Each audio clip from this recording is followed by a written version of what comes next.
Hello students, this is part 2 of the video in which we'll be continuing the types of forest. The remaining one were the coniferous forest and the mangrove. So let's start. The mountain forest, also called coniferous forest. These forests are stretched in the Himalayan regions of our country, the Nilgiri hills, and includes the northern state of our country plus the state of Arunachal Pradesh. This range of forest contains some of world's most extreme trees. The north part of our country is very cold and the soil is very dry. Yet, the coniferous trees succeed in this region. Why? Because they are able to adapt themselves and they take advantage of the conditions around them, which other trees or other vegetation cannot take.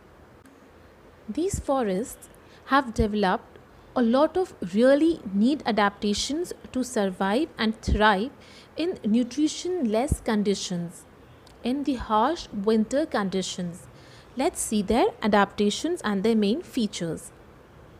The trees of this region are very tall. They are dense. Some of these trees are supposed to be older than 500 years or 1,000 of years. Isn't it interesting? Also, the trees in this region are pointed. Their branches are sloping downwards. Why do you think it is? Exactly.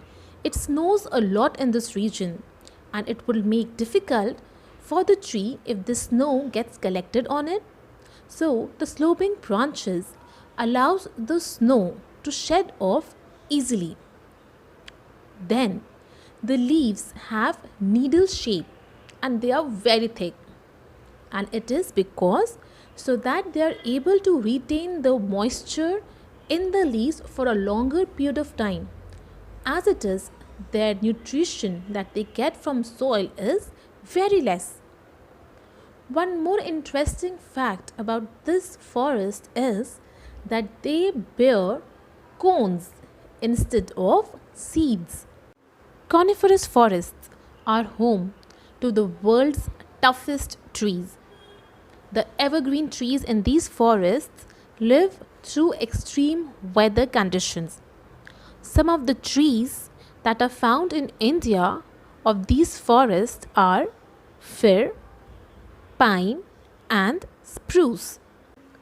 There are not many wildlife in the coniferous forests. Why? Because of its extreme winter conditions, because of its harsh winters. Except for insects, there are a lot of them in these forests.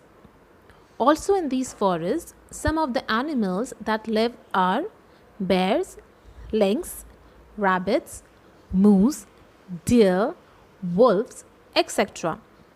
But during the cold winter time, most of the animals either go in the hibernation mode or they move towards the south regions because they cannot bear the harsh winters of these areas. Now let's take the example of this animal, lynx.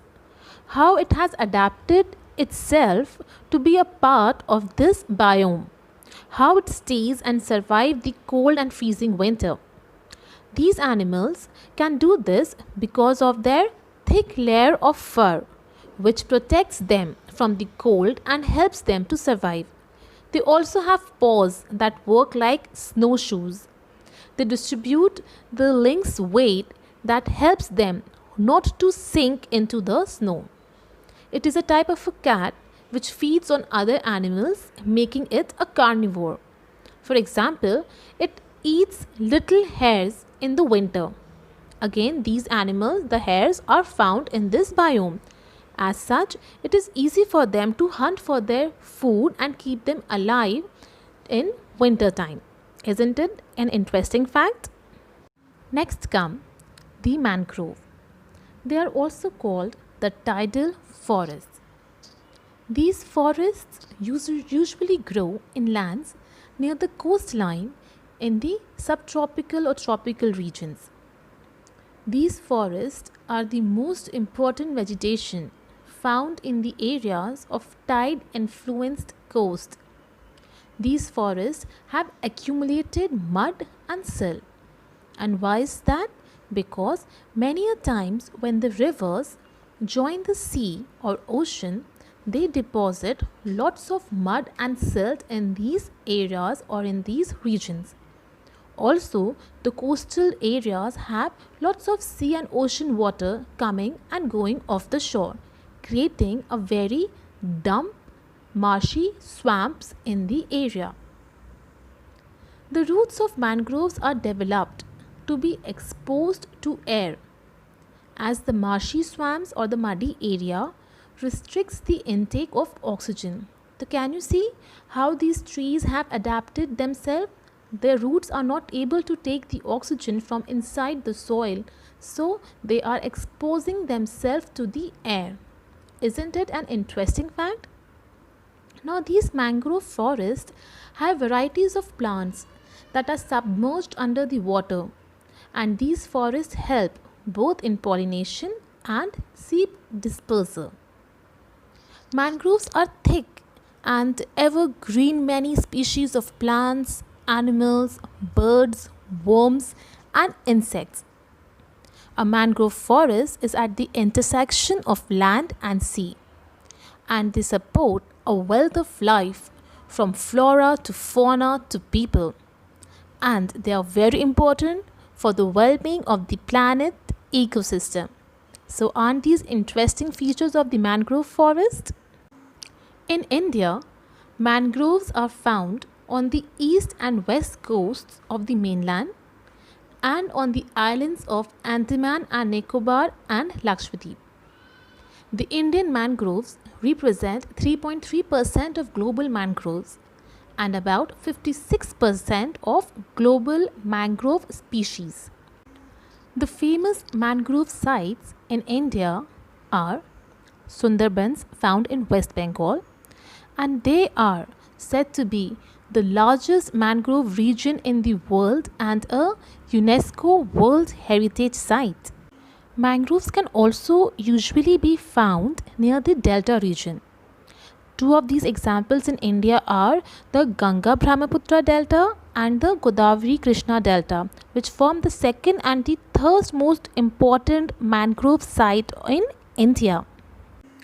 Mangroves are a home to a large number of species of birds, reptiles and insects such as herons, kingfisher, snakes, lizards, spiders, snails, etc.